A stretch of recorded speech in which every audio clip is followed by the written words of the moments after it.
He slid the photograph across the table with one finger, the way a man slides a chess piece he knows will end the game. The photo showed Elena Marlowe leaving a grocery store, carrying bags too heavy for one person, her coat too thin for February. Someone had been watching her for weeks. She didn't know.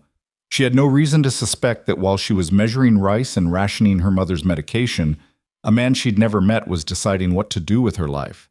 Adrian Vaselli tapped the photo once. "Bring her to me." The words were quiet.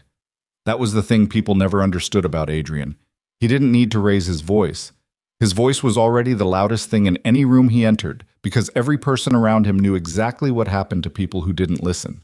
His lieutenant, Marcus Hale, looked at the photo and then at Adrian. "She's not involved in any of this. Her father made her involved the moment he stole from me. She's 29. She works at a nonprofit. She takes care of her sick mother. She doesn't even—" "Marcus." Adrian picked up the photograph, folded it in half, and placed it in his breast pocket. "Did I ask for her biography?" Marcus said nothing. "Bring her to me." If you've ever been handed a bill for someone else's mistake, you already know what this story costs. Subscribe now and follow every part until the end, because this one doesn't go where you think it's going. Drop a like and tell me in the comments what city or country you're watching from. I want to see how far this story travels. Elena found out about her father on a Tuesday, which seemed wrong. Terrible things, she had always believed, should at least have the decency to arrive on a Friday, so you had the weekend to fall apart before you had to return to the world. Tuesday gave you nothing. Tuesday was ruthless. She was at work when Marcus Hale walked through the glass door of the Lakeside Community Foundation, where Elena managed grant applications for families below the poverty line. He wore a suit that cost more than her monthly rent. He looked at the open concept office, the mismatched chairs, the whiteboards covered in handwriting, the ancient coffee maker in the corner. The way a man looks at something he could buy and choose not to. "Elena Marlowe," he said. Not a question. She set down her pen. Around her, her two colleagues went still in that particular way people go still when they sense danger they can't name. "Can I help you?" "Outside, please. I'm in the middle of something." "No." He said it without any edge, which made it worse. "You're not." She followed him out because something in his face told her that whatever this was, it was better handled without witnesses.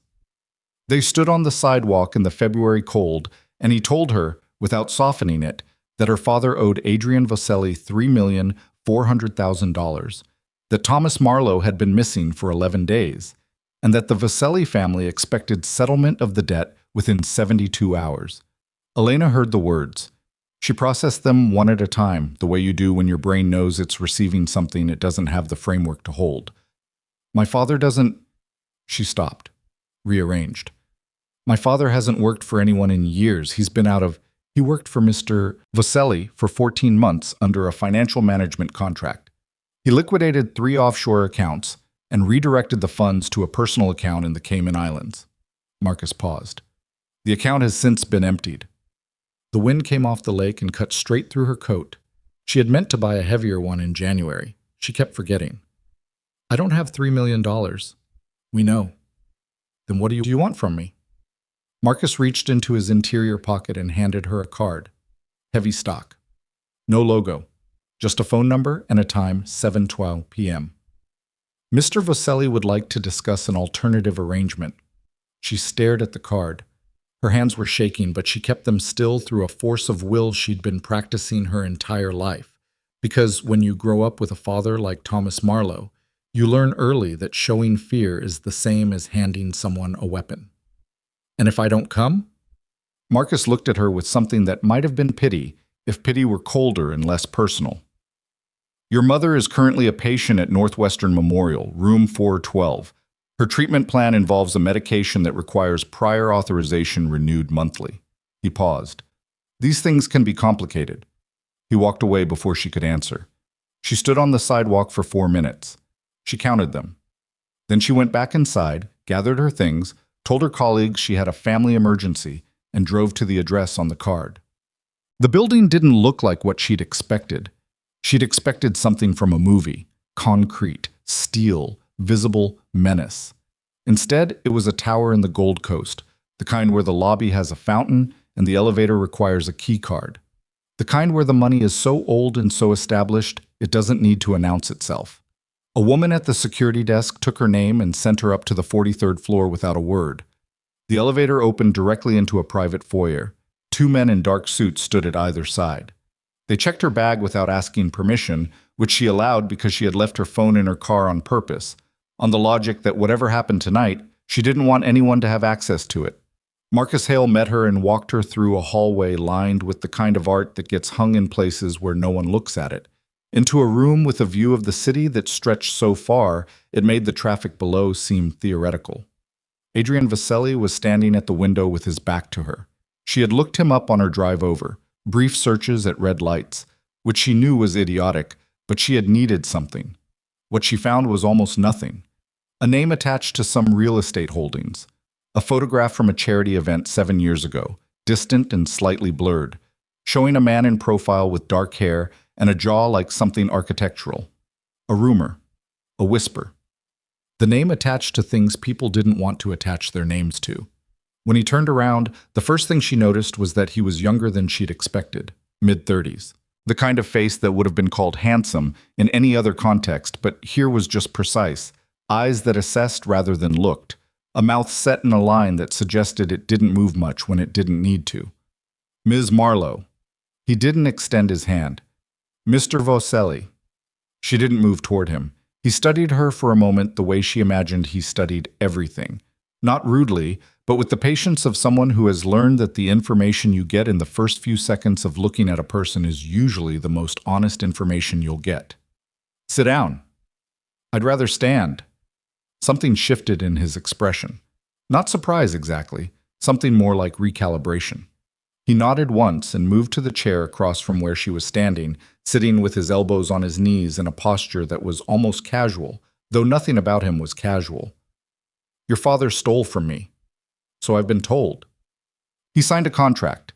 He had access because I trusted him. He used that access to take money that belongs to my organization, and he has since disappeared. I don't know where he is. I know you don't. That's been verified. He said it matter-of-factly. I also know that you and your father have had limited contact for the last 4 years, that you support your mother financially, that you've twice applied for financial assistance programs on her behalf and been rejected due to technicalities. He paused. Your father put your mother's house up as collateral on a separate loan from my organization 18 months ago. That property now belongs to me. Elena felt the floor shift. Not literally. She was standing perfectly still. But somewhere in her chest, the thing she used as ground tilted. He didn't tell me that. No, I didn't tell you a great many things. She said nothing. She was too busy doing the math that she knew was coming. The math of what she had and what she owed, and how those two numbers would never reach each other, not in any version of her life. What do you want? She asked. Her voice came out flat, and she was grateful for it. Adrian leaned back. I have a problem. My organization is facing a challenge from a rival family, the Caruso Network, based in Detroit. They've been looking for a reason to undermine my standing with the Eastern Consortium. Your father's theft gave them one. They're claiming it demonstrates weakness in my leadership. He paused. The Carusos have proposed a resolution. He said it without preamble, without ceremony. They want you. She blinked. Excuse me. They believe your father's debt makes you leverage. A symbol. In their world, accepting the daughter of the man who wronged me, under specific terms, would settle the account and signal stability. His voice was entirely neutral.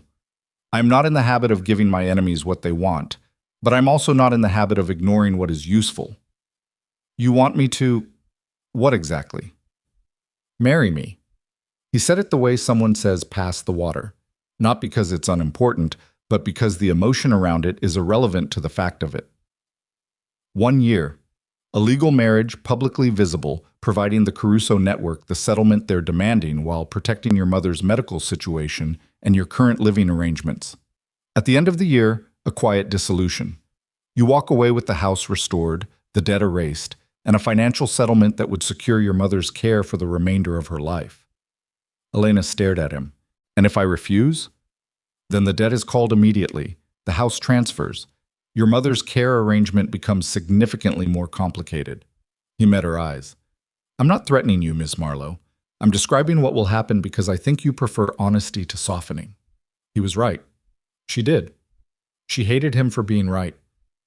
You want a wife who despises you. I want a wife who is intelligent enough to understand an arrangement and keep it. A pause. Whether she despises me is her own business. She looked at him for a long moment. She thought about her mother in room 412 who didn't know any of this, who had spent the last 3 years fighting a disease that was slow and relentless and expensive and had, in some ways, taken more from Elena than from herself.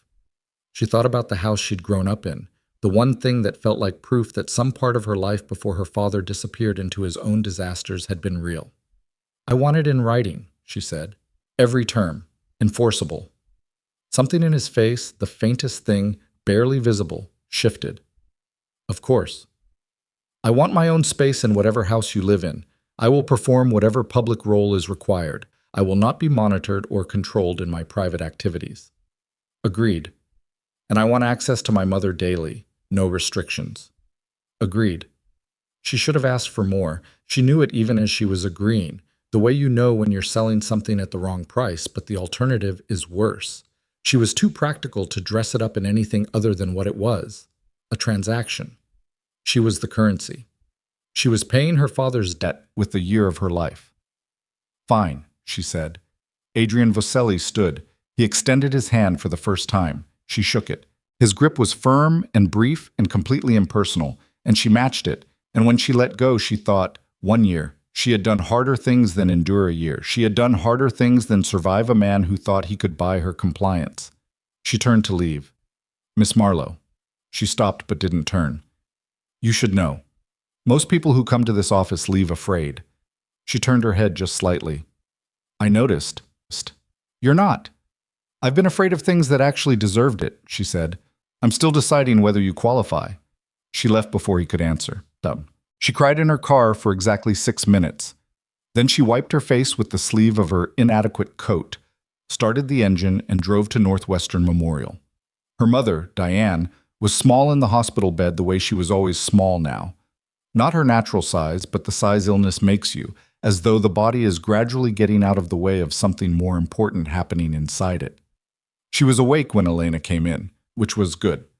She looked at Elena's face and knew something was wrong, which was less good. What happened? Nothing, Elena said, and then because she had never been able to lie to her mother without her mother knowing, Dad did something. Diane closed her eyes. Thomas. The name landed like something she'd been expecting to hear for years and was tired of being right about. It's handled, Elena said. I handled it.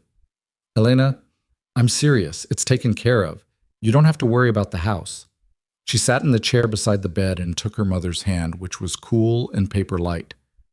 I just need you to focus on getting through the next treatment cycle, okay? That's the only thing. Her mother looked at her for a long moment. Diane Marlowe had the eyes of someone who had spent 30 years watching a charming man make beautiful promises and had calibrated herself accordingly. She could read the space between what someone said and what they meant with unsettling precision. What did you do? Nothing permanent, Elena said, which was technically true. The wedding was 2 weeks later, no ceremony, a civil proceeding in a judge's chambers witnessed by Marcus Hale and a woman named Rosa who worked in Adrian's legal office, and who smiled at Elena with a warmth that felt genuine and therefore slightly suspicious. Elena wore a dress she already owned, charcoal gray, professional. Adrian wore a suit that cost more than her car. They signed documents. A photographer appeared briefly for photographs that Elena assumed were for the consortium's benefit, and in every photograph she looked composed and Adrian looked like himself, which was to say unreadable. In the car afterward, his car, which was the first indication that her life had reorganized around someone else's gravity, she sat beside him and watched Chicago move past the windows. He was on his phone. She looked at the city. I'll show you the house this evening, he said, not looking up. Okay. There are staff. They've been with this household for years. I'd ask that you treat them with, I know how to treat people, she said quietly. He glanced at her. Put the phone down. I was going to say treat them with the understanding that their first loyalty is to the household, not to you personally. I wasn't impugning your character. I know. I was preempting. He looked at her a moment longer and then returned to his phone. She returned to the city. The house was in Lincoln Park, not the Gold Coast Tower where they'd first met, which she later learned was just an office. The house was older, federal style, wide, set back from the street behind an iron fence that managed to look ornamental while being clearly structural. Inside, high ceilings, dark floors, rooms with the careful order of a place that has been managed rather than lived in. Marcus showed her to her rooms on the third floor, separate from Adrian's. As agreed, the rooms were large and well-appointed and had a view of the back garden, bare in February. She stood in them for a moment and thought, 1 year, she had survived worse rooms than this. The first week was quiet, in the way that something being held together by surface tension is quiet. Elena went to work each morning. Adrian had not asked her to stop, and she had not offered to. She visited her mother each evening. She ate dinner alone in her rooms or in the large kitchen with Rosa, who appeared to function as housekeeper and de facto household manager, and who, Elena slowly realized, was watching her carefully without being obvious about it. "He's not what people think," Rosa said on the fourth evening, while they were both pretending to be casually in the kitchen at the same time. "I don't think anything in particular," Elena said. "Everyone thinks something." Elena stirred her coffee. "I think he has a very organized linen closet." Rosa laughed, which seemed to surprise her. "He does. He reorganized it himself 3 years ago. Wouldn't let anyone else do it." Elena filed this away without quite knowing why. On the 6th day, she was in the house's library. A room she'd discovered was unlocked and largely unused, full of books that had clearly been read, and a desk in the corner with the particular wear of something worked at regularly. When the door opened and Adrian appeared, he stopped when he saw her, which told her he hadn't expected anyone to be there. "I can go," she said. "No." He came in and went to the desk. She returned to her book. They sat in the same room in silence for 40 minutes, and it was not uncomfortable, which was its own kind of strange. "You read legal theory?" he said finally. She looked at the spine of her book. "I read everything," she paused. "Is that allowed?" I wasn't objecting. I was noting. "I worked for a policy organization before the foundation. I find property law useful. The way things get classified as owned or not owned." She looked at him. "What you control, what you only think you control." He held her gaze for a moment. "You're making a point. I'm reading a book." He almost smiled. She wasn't certain enough to call it that, but something moved in his face that was in the neighborhood of a smile, and she thought, interesting. She returned to her book. On the 9th day, everything changed. She heard it before she understood it, a sound from the floor below, sudden and wrong, the kind of wrongness that bypasses the brain and goes straight to the spine. She was at the top of the main staircase before she'd made a conscious decision to move. Below, the front hall, and in the front hall, Adrian's younger brother, Danny, whom she'd met briefly twice, and who had the look of someone who has grown up in the shadow of a very large thing and is not always sure how to feel about it. Danny was standing against the wall with his hands raised, and a man she didn't know had a gun against his temple. The man was panicking. She could tell from the way he was breathing, the high-chest, rapid kind that means someone has done something they didn't fully plan for and is now past the point where they can undo it. That was the most dangerous kind of panic. It didn't respond to threats. It only responded to something that cut through the noise. She walked down the stairs. Not quickly. Deliberately. "Hey," she said. The man swung the gun toward her. She kept walking. "Hey," she said again, and her voice was so ordinary it seemed to confuse him. "You're scaring yourself. Look at your hands. You're shaking so bad you'll miss fire. And then you'll have 2 bodies, and whatever you came here for, you won't get it." "Who are you?" "I'm nobody. I'm the wife." She came to the bottom of the stairs and stopped. "Whatever you need, it's not him. He's 22 and he's got nothing to do with anything. You want Adrian? You go through Marcus. You don't walk in here and terrify a kid." She held his gaze. "What do you actually want?" The man stared at her for 4 seconds that felt geological. Then he lowered the gun, 3 inches, then more. He dropped it on the 3rd second and ran. Danny Vaselli looked at her. He was shaking and trying not to show it, and looked very young in a way he probably hated. "You walked down the stairs," he said. "He wasn't going to shoot." "How did you know that?" She looked at him. I didn't, she said honestly. But he needed someone to be calmer than he was. So, Danny looked at her for a long moment. Then he laughed, briefly and a little shakily, and it sounded like something real escaping from somewhere it had been held. Adrian was wrong about you, he said. She didn't ask what Adrian had said. She already knew the shape of it. But upstairs, in the hallway outside the library, she had the sense of something she couldn't see. A shift in weight, the particular stillness of someone who had been watching. She didn't look up. The morning after the man with the gun came and went, the house felt different, not safer, just more aware of itself, the way a body feels different after a close call, every nerve slightly more awake than it wants to be. Elena was in the kitchen at 6:40 when Adrian came in. He was already dressed, which told her he hadn't slept much, or at all. He stopped when he saw her at the counter with her coffee, and the particular stillness between them was the kind that has too many things inside it to be called comfortable. You should have called for the security team, he said. There wasn't time. There was time to walk down a staircase. That's not the same thing. He came to the counter and poured his own coffee and stood at a distance that was technically close but functionally very far, and said, without looking at her, "The man's name is Terrence Wyatt. He worked in our logistics network 18 months ago. He was let go." A pause. He apparently had a grievance. About what? Money owed. The accounting was disputed. She looked at her cup. Was he owed it? The silence lasted exactly 3 seconds, which was long enough to be an answer. Adrian. The accounting was disputed, he said again, flat, final. She didn't push. She had learned in the first 9 days that there were walls inside this man that weren't just personal. They were structural, load-bearing, and pushing them directly accomplished nothing. You had to find the doors, or wait for them to open on their own. Danny came to see me last night, she said instead. That made him look at her. He brought me a bottle of wine and sat in my doorway for 20 minutes talking about his urban planning thesis. She picked up her cup. He's funny, smarter than he lets on.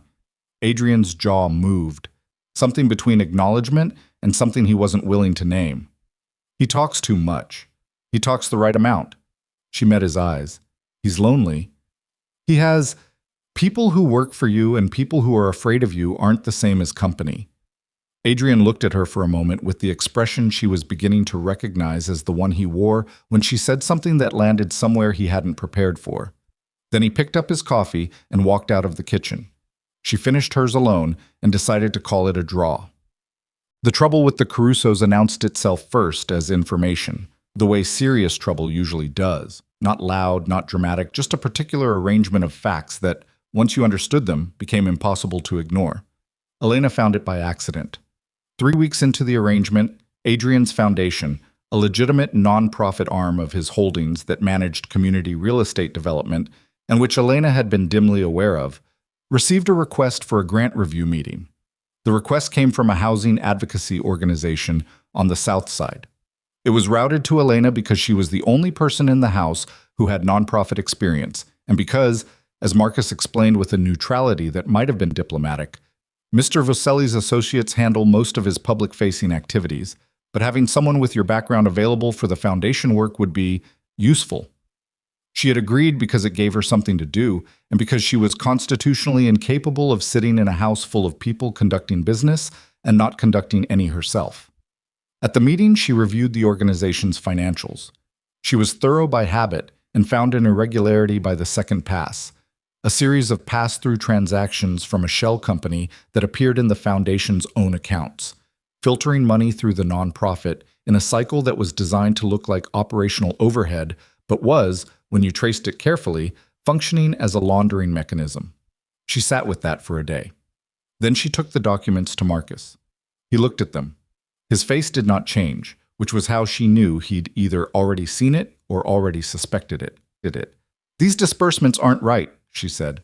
No, the shell company traces back to a holding entity registered in Delaware. Have you cross-referenced it against the Caruso network's known corporate structures? Marcus looked at her for a long moment. Where did you learn to do that? Policy research. You learn to follow money when the money is what's at stake. She tapped the page.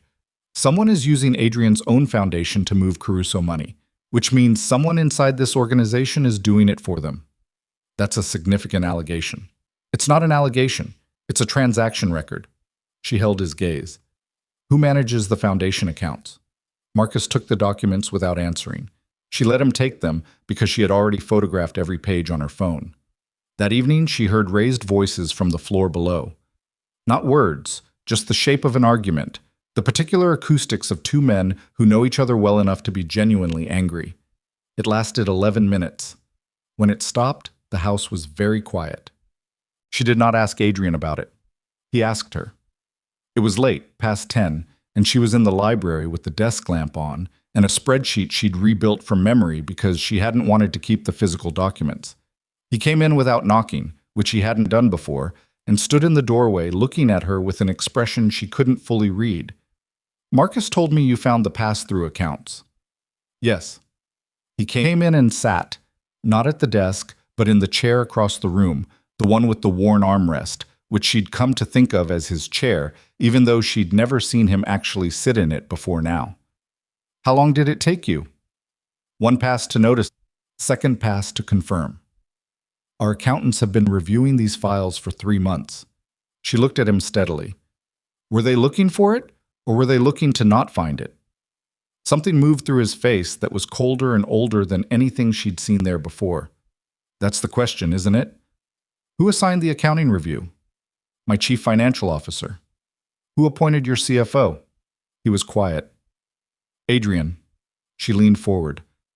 I'm not asking to be difficult. I'm asking because the answer changes everything about how serious this is. Marcus Hale appointed him, Adrian said, 4 years ago. She let that sit. He let it sit. The lamp hummed between them. That doesn't mean Marcus is involved, she said carefully. No. But it means the chain of trust is compromised somewhere between the CFO and whoever is managing those accounts. She paused. Do you trust Marcus? I've trusted Marcus for 12 years. That's not an answer to the question I asked. He looked at her for a long moment. His jaw was tight, and his hands were still, and he had the look of a man doing very fast calculations about something that cost him to calculate. Yes, he said, I trust Marcus. Okay. She turned back to her spreadsheet. Then start there. He didn't leave immediately. He stayed in the chair for a while, in the quiet, and she didn't push him out and he didn't explain himself, and after a time he got up and went to the door. Elena. She looked up. You didn't have to bring this to Marcus. You could have… He stopped, restarted. Most people in your position would have held on to that kind of information, used it later. As leverage. Yes. She looked at him. I'm not most people. He nodded once, very slightly, and left. She stayed in the library for another hour, sitting in the quiet with the lamp humming, and thought about the way he'd said, I trust Marcus. Not like a man stating a fact, but like a man holding on to something in high wind. The first real fracture came from Danny. He showed up at her door on a Saturday morning with 2 cups of coffee from the good place 3 blocks over, the one Elena had discovered on her own and mentioned once in passing, and he had the energy of someone who had been rehearsing what he wanted to say for longer than the walk over. Can I talk to you about something? He said. She stepped back from the door and let him in. He sat on the edge of her sofa and looked at his coffee for a moment. He was 22 and had their father's cheekbones and Adrian's eyes and a mouth that looked like it was built for laughing more than it got to. She'd spent enough time with him in small pieces over the past weeks to know that he was genuinely thoughtful and genuinely afraid of something that he was good at not naming. There's something happening in the organization, he said. Something that's been happening for a while. Tell me. I've been hearing things. From people on the periphery. Not core operations, but adjacent. About money moving in ways it shouldn't. About certain shipments being rerouted and the records not matching. He looked up. And about someone who's been feeding information to the Caruso network. Her stomach tightened. She kept her face level. What kind of information? Enough to tell them where our shipments are. Enough to tell them when Adrian travels. He paused. Enough to tell them, before you arrived, that Adrian was structurally vulnerable. That a push at the right moment could take the whole organization. Danny, she set down her cup carefully. How long have you known this? Suspected. 3 months. He met her eyes. Known? 3 weeks. Why didn't you go to Adrian? His face went through something complicated. Because I don't know who I can trust inside his circle, and I needed to know first if you were part of it. The directness of that landed without cruelty, which somehow made it land harder. She looked at him. And, she said, you walked down the stairs for me, he said. Someone working against this family doesn't do that. Someone working against this family stays upstairs and lets whatever happen, happen. She was quiet for a moment. What do you know about who it is? Not enough. But whoever it is has been here long enough to know everything. He looked at her steadily. And they're moving faster now. The thing with Terrence Wyatt, the man with the gun, that wasn't a grievance. He was bought. I found a payment. Cash. Deposited 3 days before he came here.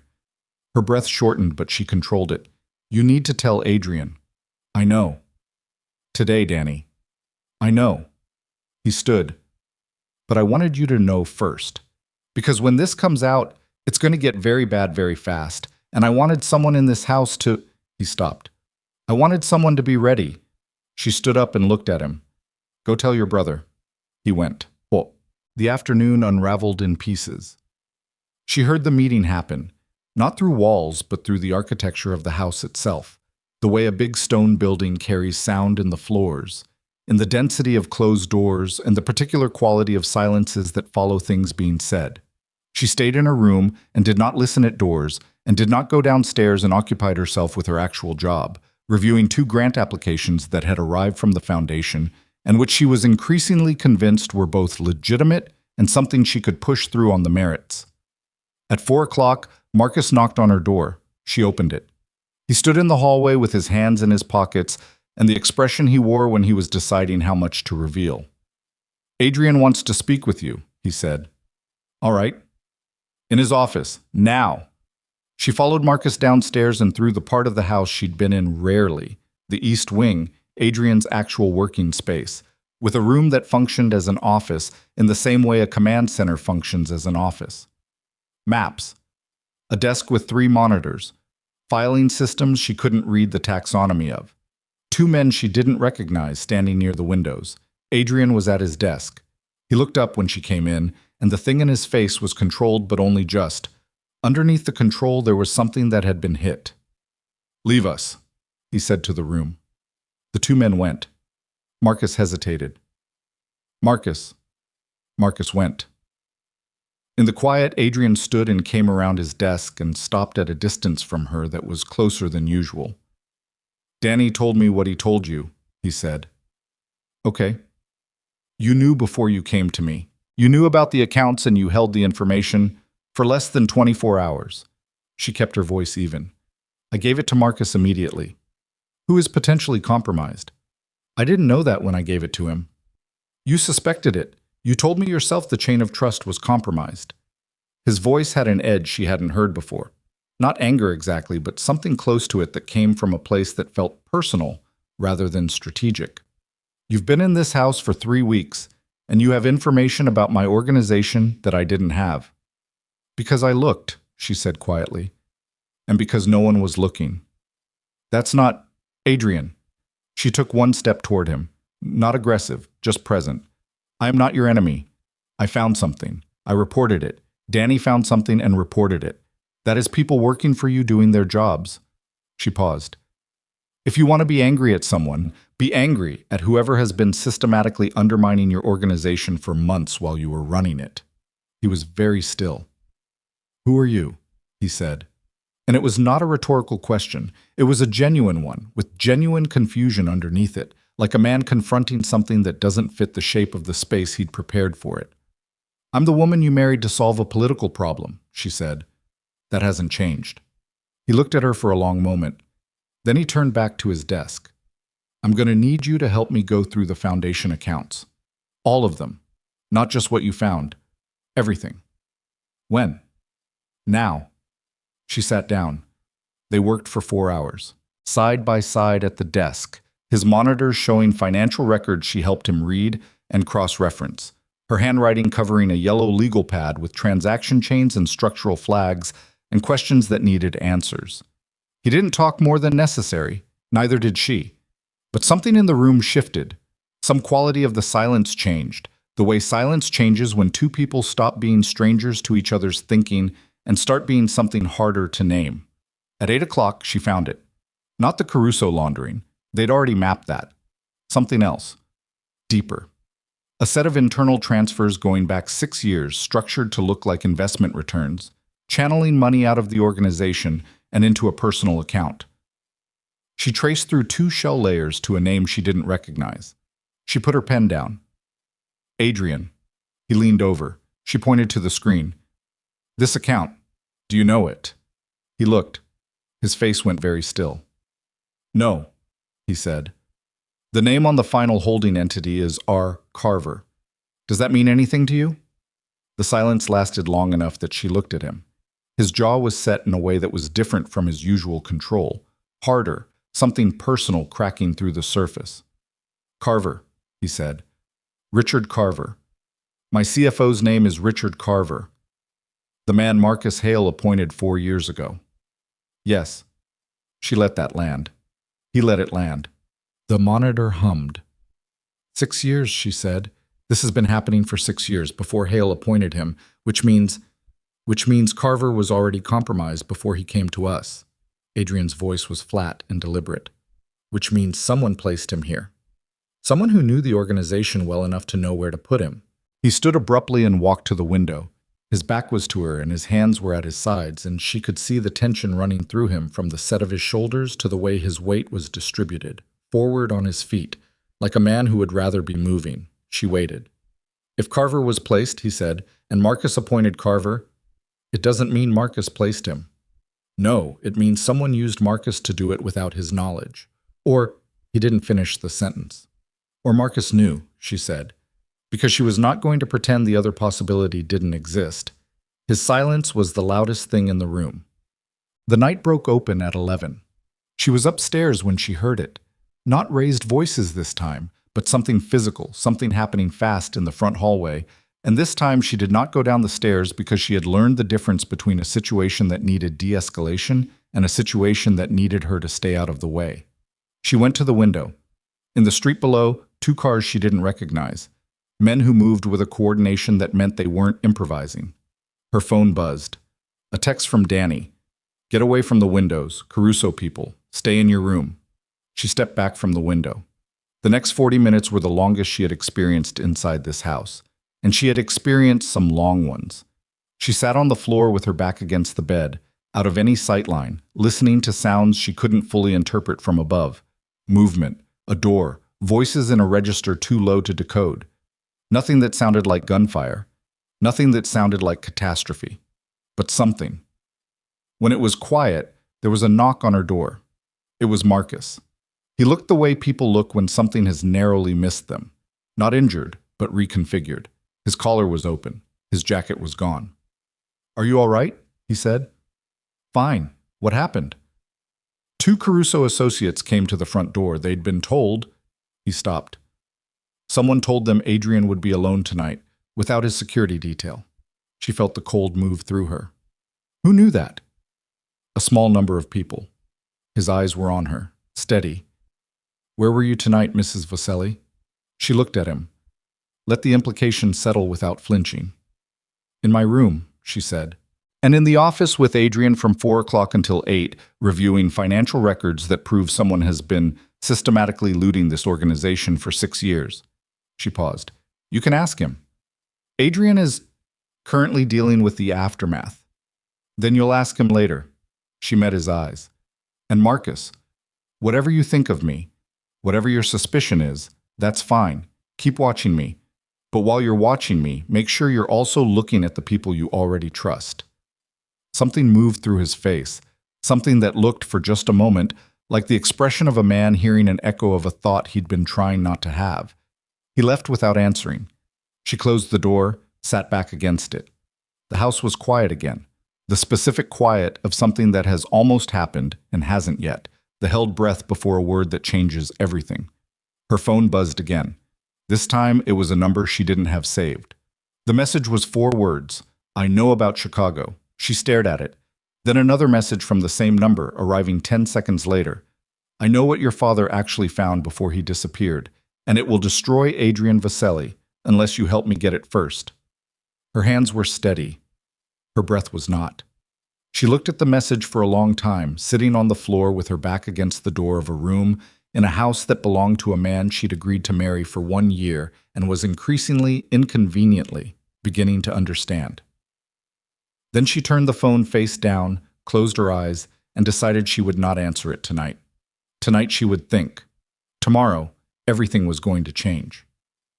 He went back upstairs and finished her book. She didn't sleep. Not in the way that people say they didn't sleep and mean they slept badly. She genuinely did not sleep. Not even for the fractured 20-minute stretches that her body usually claimed when her mind was running too fast for rest. She sat on the floor with her back against the bed until 2 a.m, then moved to the chair by the window, then back to the floor, and the phone lay face down on the carpet beside her like something that had already detonated and she was just waiting to feel it. "I know what your father actually found before he disappeared." She turned the words over and over the way you turn a stone you've pulled from water, looking at all the sides. Her father had been many things: weak, charming, self-deceiving, capable of enormous tenderness in the moments between his disasters. But he had not, in her assessment of him, been stupid. He had known how to read people. He had known how to find things other people missed. It was the same quality that had made him useful to Adrian and the same quality that had, apparently, made him dangerous enough to disappear. At 3 a.m, she picked up the phone and looked at the message again. She did not respond to it. Instead, she went to the door, opened it quietly, and went downstairs. Well, Adrian was in his office. She could see the light under the door. She knocked twice, her knock, which she'd established without meaning to in the past weeks. 2 sharp raps that he apparently now recognized because he said come in before she'd finished. He was at his desk with the kind of stillness that meant he'd been there for hours and had passed through exhaustion into something on the other side of it. His jacket was off. His collar was open by 2 buttons. The monitors were still on, their light making his face look harder than it was. She came in and closed the door and stood in front of his desk and put her phone on it, face up, with the messages visible. He read them. His face didn't change, which meant it changed in all the small ways. A tightening around the eyes, a slight shift in the set of his jaw, the stillness that came over a person when they were holding very still on purpose. "When did this come in?" he said. "Last night, while Marcus was at my door asking where I'd been." He looked up. "I didn't answer it," she said, "and I'm showing it to you now. This number." He picked up the phone, studied it. "This is a burner, purchased locally within the last 72 hours. You can tell that from the prefix. Our network tracks them." He set the phone down. "Whoever sent this was careful enough to know our monitoring systems and buy outside of them." He looked at her. "Who knows your number? In this house? Danny, Marcus, your front desk, the legal team." She paused. "And whoever has access to your contact files." He absorbed that without reacting to it visibly. "You said your father found something before he disappeared." "I don't know what he found. That's what the message says. That he found something. I didn't know that before tonight." She met his eyes. "Adrian, my father may not have just run. He may have been running from something specific. He stole from me. Or he found something that made him look like he stole from you." The silence in the room had a particular density. She watched him process it. The controlled way he moved through information that he didn't want to be true, checking it against what he knew, what he'd believed for months, what he'd built the structure of the arrangement between them on. "The framing," he said. "I don't know, but someone is trying to reach me through an untraceable number and the only thing they're offering is information about my father. That's a specific kind of leverage." She pulled her phone back. "They want something from me, and whatever it is, it's not information. They already have that. They want access." "Access to what?" "Access to you," she said. "Through me." She expected him to shut her out, to revert to the man he'd been in the first week, controlled, impersonal, managing her like a variable in an equation rather than a person with her own center of gravity. Instead, he did something she didn't anticipate. He called Danny into the office and told him everything. Danny sat in the chair across the desk and listened without interrupting, which Elena had come to understand was his version of being very serious. And when Adrian finished, Danny looked at his hands for a moment and then said, "It was always going to come to this." "What does that mean?" Adrian said.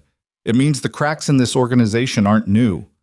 Danny's voice was careful, but not soft. Dad built loyalty through fear and through information control. He made sure nobody knew enough to threaten him. When he died and you took over, you inherited the structure, but not the intelligence network that held it together. People have been filling that vacuum for 3 years. He paused. Someone with patience and a long game. Adrian's jaw was tight. You've been thinking about this. I've been watching it. There's a difference. Danny glanced at Elena. She's been here less than a month and she found things that have been invisible for 3 years. That tells you something about what people inside this organization have been choosing not to see. The silence stretched. Marcus, Adrian said.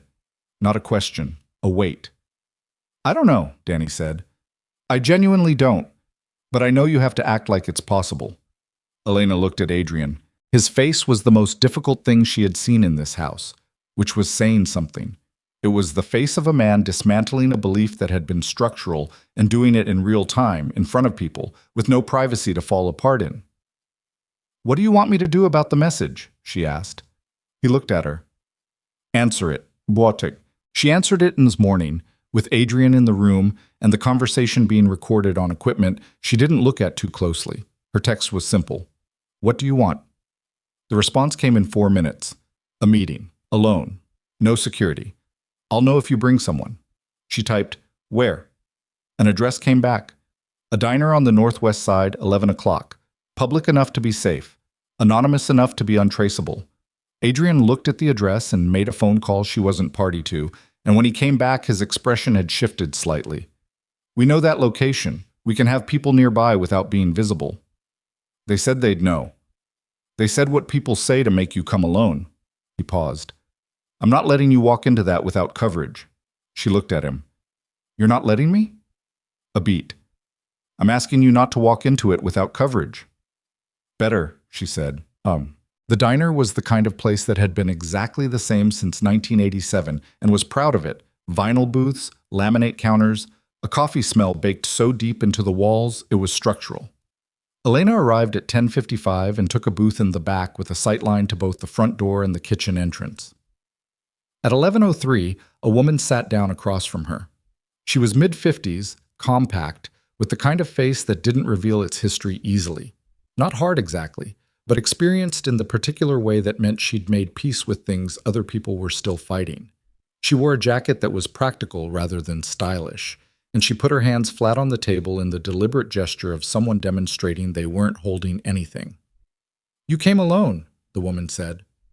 Relatively, Elena said. The woman's mouth moved, not quite a smile. The 2 men in the car across the street and the woman at the counter who hasn't looked at her phone once since you sat down. She picked up a menu and looked at it without reading it. I expected that. I'm not here to hurt you. Who are you? My name is Carla Neves. I worked financial intelligence for a federal task force for 16 years. I'm currently consulting. She set the menu down. For myself. And you know about my father. I know about your father because I've been watching the Vasselli organization for 2 years. She met Elena's eyes. Thomas Marlowe didn't steal from Adrian Vasselli. He found something and brought it to Marcus Hale because he trusted Marcus Hale, and Marcus Hale made him disappear. Elena kept her face level. Her hands were in her lap and she pressed her thumbnail into her palm hard enough to sting, using the physical sensation as an anchor. What did he find? Carla reached into her jacket pocket and put a folded document on the table. She didn't push it across. She just placed it within reaching distance and left the choice to Elena. Elena reached out and unfolded it. It was a financial record. Old. The timestamps ran 6 years back, which matched what she and Adrian had found in the foundation accounts. But this record showed something different, a transaction that moved money not outward into Caruso-linked accounts, but backward, into the Vasselli organization from an outside source, a very specific outside source, a company called Aldrin Holdings. She looked up. What is this? Aldrin Holdings is a shell company. It was created 11 years ago to manage a real estate liquidation in Detroit.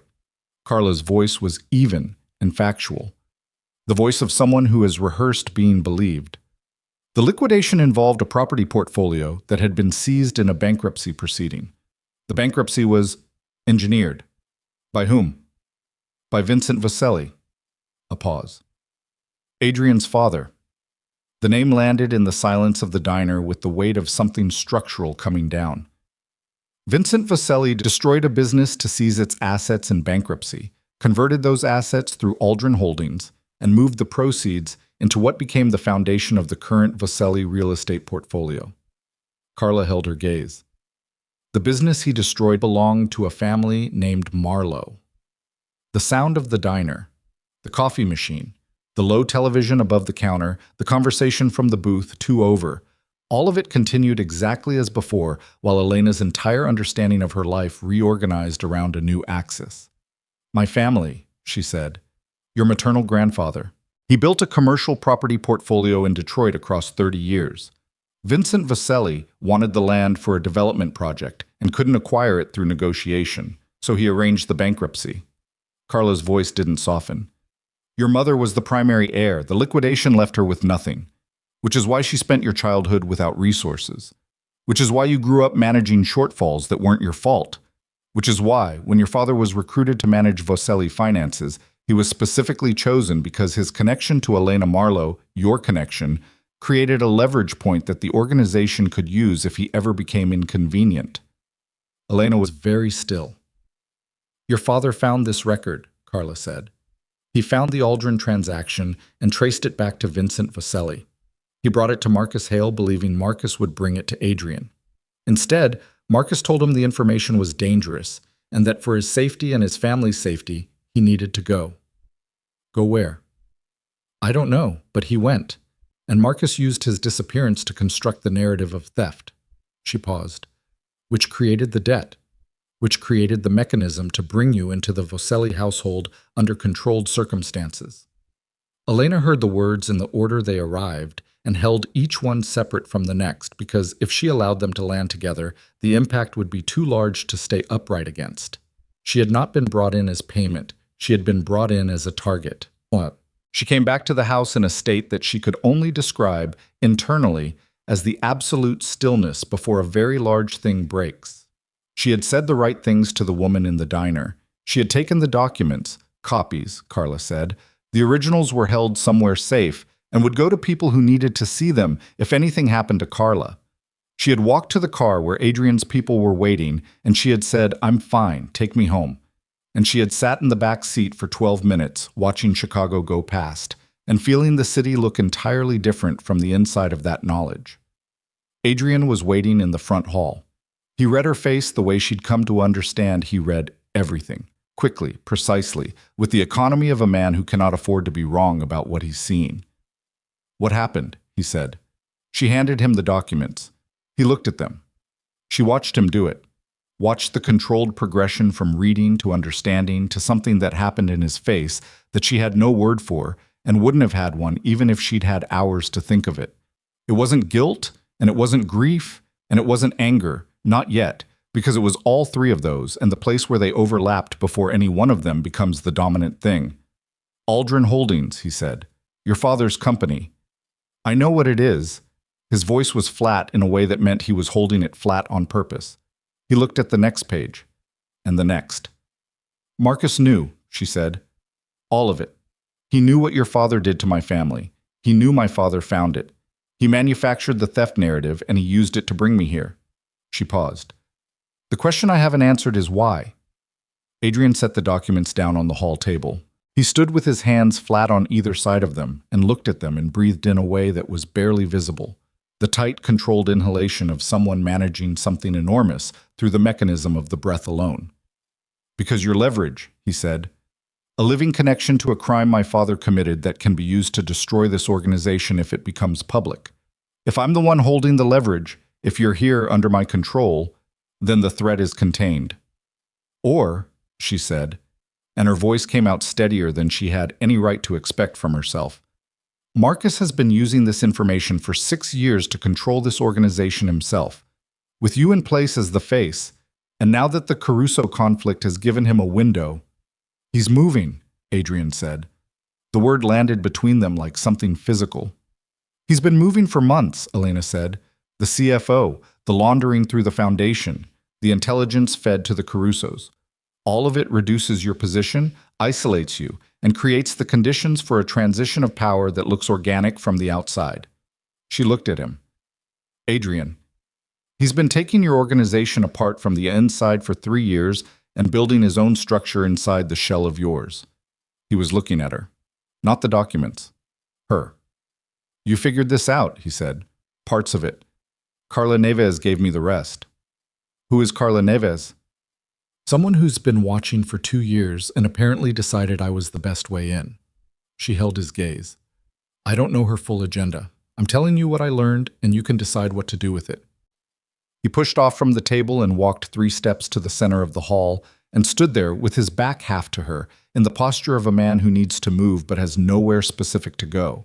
And for the first time since she'd been in this house, she saw the control slip. Not all the way, not into collapse, but enough to show the thing underneath it, which was a man who had built his entire understanding of his world on a structure that had just been shown to him as false. 12 years, he said. She didn't answer. 12 years I trusted him. He stood next to me at my father's funeral. He helped me take over the organization. He's been my... He stopped. I know, she said. You don't... I know what it feels like to find out the person you trusted was operating on entirely different terms than you believed. Her voice was quiet and not gentle exactly, but it had something in it that was real. My father wasn't a good man, but I trusted specific things about him. And finding out that those specific things were also a performance. She stopped. I know what that costs. He turned and looked at her. His face was the most unguarded she had ever seen it, and she thought, this is what he actually looks like when no one is supposed to be watching. What do we do? He said. And the we, small, functional, not dramatic, hit her somewhere she hadn't prepared. We need to move carefully, she said. Marcus can't know that we know. Not yet. The moment he suspects, he'll accelerate whatever the endgame is, and we won't have time to counter it. She thought for a moment. Does he know you met with me tonight after I came back from the diner? He knows I'm in the house. Then we act normal. Tomorrow morning, we act like the meeting was unremarkable. I tell Marcus I met a woman trying to sell information about the Caruso network, that it seemed like a setup, that I walked away. She looked at Adrian. And we spend the next 48 hours building the case against him from what we already have. Adrian looked at her for a long moment. You're very good at this.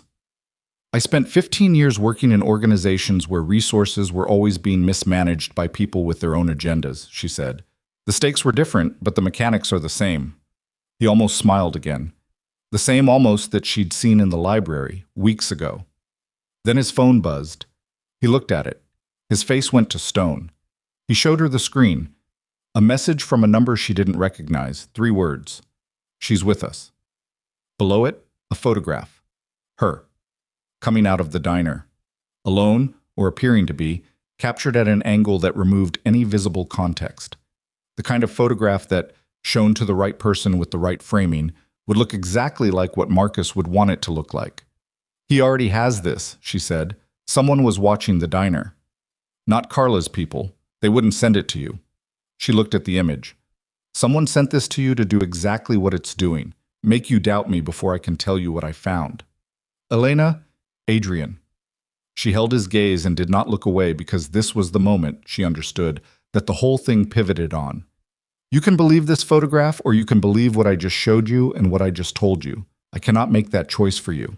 But I need you to make it right now, because in the next 48 hours, everything in this house is going to come apart. And I need to know whether you're going to be standing with me or looking at me like I'm the problem. The hallway was completely quiet. He looked at the phone. Then he looked at her. Then he put the phone face down on the hall table next to the documents and said, Tell me everything Carla Neves said. Start from the beginning. She let out a breath she'd been holding since the diner. Sit down, she said. This is going to take a while. They were an hour into it, she talking, he listening with the focused stillness of a man cataloging everything. When Marcus Hale walked into the house, not knocked, walked in, with a key he had always had and had never needed to use because he was always invited, always welcome, always trusted. He came into the hall and stopped when he saw them both and the documents on the table and the look on Adrian's face, and she watched Marcus read the room with the speed of a man who has been reading rooms his whole life and knows immediately when a room has turned. "Adrian," he said. Adrian looked at him, and something happened in Marcus's face, a decision, made in a fraction of a second, to go forward rather than back. He straightened, came into the hall fully, and when he spoke, his voice had shed the particular texture that made it sound like loyalty and revealed the harder thing underneath. "I see she's been talking." "She's been showing me documents," Adrian said. His voice was very quiet. "Documents can be fabricated. These match our own internal records." "Adrian, Richard Carver." The name came out flat. "Aldrin Holdings. My father's bankruptcy scheme." He stood. "You knew all of this." Marcus's jaw tightened. "Your father built this organization on hard decisions. I protected his legacy. You used his crimes to control me. I managed you." The word was precise and deliberate, and it hit the room like a slap. "You were 26 years old when Vincent died. You were brilliant and completely unprepared, and I kept this organization standing while you found your footing. Yes, I used information strategically. That's what running an organization requires. You brought Elena here knowing what my father did to her family. I brought Elena here because she was useful." He looked at her for the first time, a long, assessing look that had no warmth in it and never had. "She's still useful, just not in the way I originally intended." "Get out," Adrian said. "I don't think you've thought through what happens if I get out." Marcus's voice was completely level. "Everything I know about this organization, everything I've managed and contained for 12 years, the Caruso alliance I've been negotiating, the Eastern Consortium relationships, the federal attention I've been directing away from your operations, that all walks out with me. And then you'll understand exactly how much of what you think you built was actually mine." The silence stretched. Then Marcus looked at Elena and said, very quietly, "Your father is alive." She went completely still. "He's been somewhere safe for 5 months. My arrangement with him was simple. He stays gone, his family stays protected." He paused. "You walked into this house and started pulling threads. You've complicated a situation that was carefully balanced." His eyes moved back to Adrian. "The Caruso meeting is in 36 hours. If I'm not there to manage it, the consortium will read it as instability and they'll move against you within the week. You need me." "Tell me where her father is," Adrian said. "After the meeting. Now." Adrian moved so fast she barely tracked it. Around the table, across the hall, and Marcus had the look of a man who knew Adrian Vasselli was capable of physical violence and had spent 12 years making sure he was never on the wrong side of it, but here they were. "Where is he?" Adrian's voice was almost calm. Marcus straightened, and in his eyes, beneath the calculation, there was something that might have been the first honest thing Elena had seen from him, something that was tired and old and had been carrying weight for a long time and was done pretending otherwise. "You want the truth?" Marcus said. "Your father didn't just destroy her family's business. There was a man who got in the way, a property manager who found the paperwork and understood what it meant." He paused. "Vincent had him dealt with. I helped arrange it. I've been managing that secret for 11 years. He looked at Elena. "And your father, Thomas Marlowe, found that record too. Not just the financial fraud, the rest." The room reconfigured itself around those words. "Which means," Marcus continued, "that if Thomas Marlowe surfaces, and if he talks, it's not just the organization that burns." He looked at Adrian with something that might have been the closest he came to regret. "It's you, your name, your family's name. Everything your father was gets attached to you, and everything you've built gets pulled down with it." He straightened his jacket. "I've been protecting you from that for years. That's what you're throwing away." Elena looked at Adrian. He was standing in the center of the hallway with 12 years of trust turned to something else entirely. And a truth about his father that was worse than anything he'd been prepared to hear. And Marcus Hale in front of him, making the case that the cage he'd built for Adrian was actually shelter. And she understood, with a clarity that felt like cold water, that the next 30 seconds would determine everything. Because if Adrian believed Marcus, even partially, even enough to hesitate, Marcus would walk out of this house and disappear and take Thomas Marlowe with him, and the leverage would shift, and everything she had risked in the past 24 hours would have bought nothing. She took one step forward. "Adrian," she said. He looked at her. "He's not protecting you," she said. "He's been your ceiling for 12 years. Every decision, every alliance, every piece of information, he managed it to keep you exactly strong enough to run the organization and exactly dependent enough to need him." She held his gaze. "You don't need him. You just think you do because he spent 12 years making sure you would." Marcus looked at her with something that was cold and precise and not quite hatred, but its professional equivalent. "You have no idea what you're dismantling," he said. "I have a very clear idea," she said. "I've been looking at your work for 3 weeks." And Adrian Vasselli, in the hallway of his father's house, with the documents on the table and the photograph on his phone, and 12 years of carefully managed loyalty revealed as something else entirely, made his choice. "Marcus," he said, "sit down." Marcus looked at him. "We're going to do this properly," Adrian said. "You're going to tell me where Thomas Marlowe is, you're going to give me everything you have on the Caruso meeting, and you're going to do it tonight. And then we're going to discuss very carefully what happens next." His voice was the quiet one, the one that had always meant the loudest thing in any room. "And if you move toward that door before I tell you to, I will make sure every piece of what you just told me reaches the people who most need to hear it." Marcus stood very still. "The Caruso Consortium," Adrian said, "will be very interested to learn that the man who's been facilitating their alliance with the Vasselli organization has been positioning himself to take over both sides of the table." The color shifted in Marcus's face. "Sit down," Adrian said again. Marcus sat. Elena looked at the man who was her husband on paper and her partner in something that had no paper and thought, 1 year, she had told herself, when she shook his hand in the tower on the Gold Coast. 1 year, and then she would walk away. She was no longer certain that was how this ended, and that uncertainty, new and uncomfortable and unwelcome and completely impossible to dismiss, was the most frightening thing that had happened to her in a house full of frightening things, because it meant she was no longer just surviving this. She was inside it. Marcus talked for 3 hours. Not willingly. Not in the way a man talks when the weight has become too much, and confession is relief.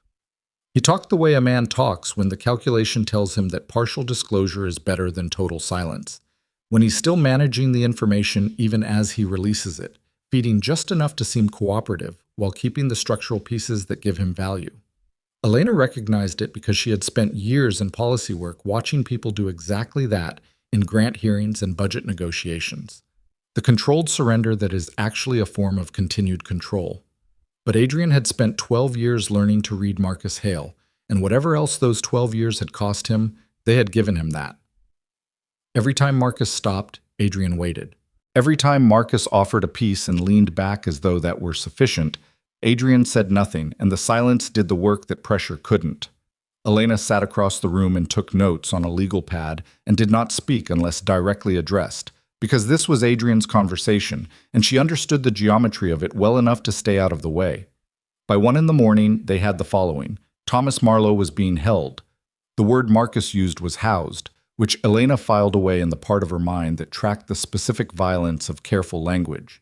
In a property on the northwest edge of the city, a residential building owned through 3 layers of shell entity that terminated, ultimately, in an account Carver managed. He was not physically harmed. He had access to food, to a phone that was monitored, to a single window that faced a parking structure. He had been there for 5 months. Elena kept writing and did not let her hand shake on the page and did not look up from the legal pad. Marcus also confirmed the Caruso meeting. 31 hours from now, at a neutral location in the west suburbs, a warehouse facility operated by a logistics company that functioned as a consortium meeting point. He had been brokering a deal in which the Vasselli organization would cede partial control of the Eastern Corridor distribution network to the Carusos in exchange for a cessation of hostilities and formal recognition of the consortium's leadership structure. The deal, as structured, would make Adrian nominally the head of the Vasselli organization, while effectively reducing him to a regional operator under Caruso authority. The deal, Marcus acknowledged without much expression, had been his design from the beginning. When he said that, Adrian stood up from the desk and walked to the window and stood there for a moment with his back to the room and his hands very still at his sides. And Elena watched the line of his shoulders and thought about 12 years and what it cost to have them rewritten in a single night. The Caruso leadership, Adrian said, without turning around. Do they know the deal was designed to subordinate me? Or do they believe they're getting a genuine alliance? Marcus was quiet for exactly the wrong amount of time. Marcus. They know, Marcus said. They've been working with you against me. They've been working with me toward a restructuring that they believe stabilizes the consortium. Your organization has been a destabilizing element for 3 years. You've been resistant to consolidation, resistant to shared governance. Because shared governance means giving up operational independence to people who would use it to dismantle everything my family built. Everything your family built on what, Adrian? Marcus's voice had an edge in it now. The first real edge. The one that had been under the courtesy all evening. On the back of deals like Aldrin Holdings. On the kind of decisions your father made that required 12 years of very careful management to keep buried. He leaned forward. I kept your name clean. I kept you functional. And now you're sitting here acting like I'm the traitor. You are the traitor, Adrian said quietly. He turned around. The difference is, mine is the accurate use of the word. The room was very still. You're going to that meeting, Adrian said. Tomorrow. You're going to run it exactly as planned. Marcus blinked. And I'm going to be there. Well, they worked until 4 in the morning. Elena did not go to bed. She sat at the desk while Adrian made calls she was partially party to and partially excluded from, and she used the time she had to go through the financial records again, not looking for new information, but building the evidentiary architecture that would make what they already had usable. Organized, sequenced, the kind of thing that could be handed to someone and understood without explanation. At 4:15, Adrian brought her coffee. He set it beside her without comment and looked at what she was building and then sat down across the desk and looked at her. You should sleep, he said. So should you. I don't need. You've been awake for 22 hours, and you have a meeting in less than 30 where the people in the room have been planning your professional destruction for 3 years. She looked up. You need to be sharper than all of them. Sleep. He looked at her for a moment with the expression she had cataloged but still didn't have a clean name for. The one that arrived when she said something that landed in a place he hadn't been prepared for. After you, he said. She looked at her page. 1 more hour. Elena. She looked up. Your father, he said. I'm going to get him out of that building. Before the meeting. That's not contingent on anything. It's not leverage. It's not a transaction. I'm telling you, it happens regardless of how tomorrow goes. She held his gaze. Her chest did something she didn't have permission for, and she steadied it. Thank you, she said. He nodded, stood. And then, at the door, he stopped. My father, he said. He didn't turn around. What he did to your family, the bankruptcy, the rest of it. A pause. I'm not him. I know you're not him, she said. I've known that for a while. He left without answering. She listened to his footsteps on the stairs, and then the quiet of the house reassembled itself around her, and she sat with her coffee going cold, and her legal pad covered in her own handwriting, and thought about how strange it was to be inside something and still be able to see its shape clearly. She slept for 3 hours. It felt like 10 minutes. At 9 in the morning, Danny drove to the Northwest address with 2 men. Elena did not know, but Adrian apparently did, and at 10:47 Danny sent a text that said, "We have him."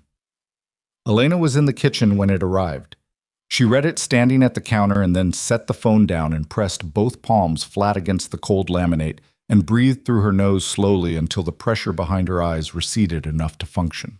At 11:30, a car pulled up to the house, and Thomas Marlowe came through the front door. He was thinner. Not dramatically, not in the alarming way of serious deprivation, but in the way of a man who has spent 5 months under fluorescent light with a lot of time and not enough distraction. He had her grandfather's nose, which she'd always known, and her mother's capacity for reading a room in a single sweep, which she had apparently inherited from the same source. He looked at her across the foyer, and she looked at him, and the years and the history and the specific complicated accounting of who he was to her and what he had cost her and what she had still, despite everything, preserved in herself that was his, all of it moved through her in the span of about 4 seconds.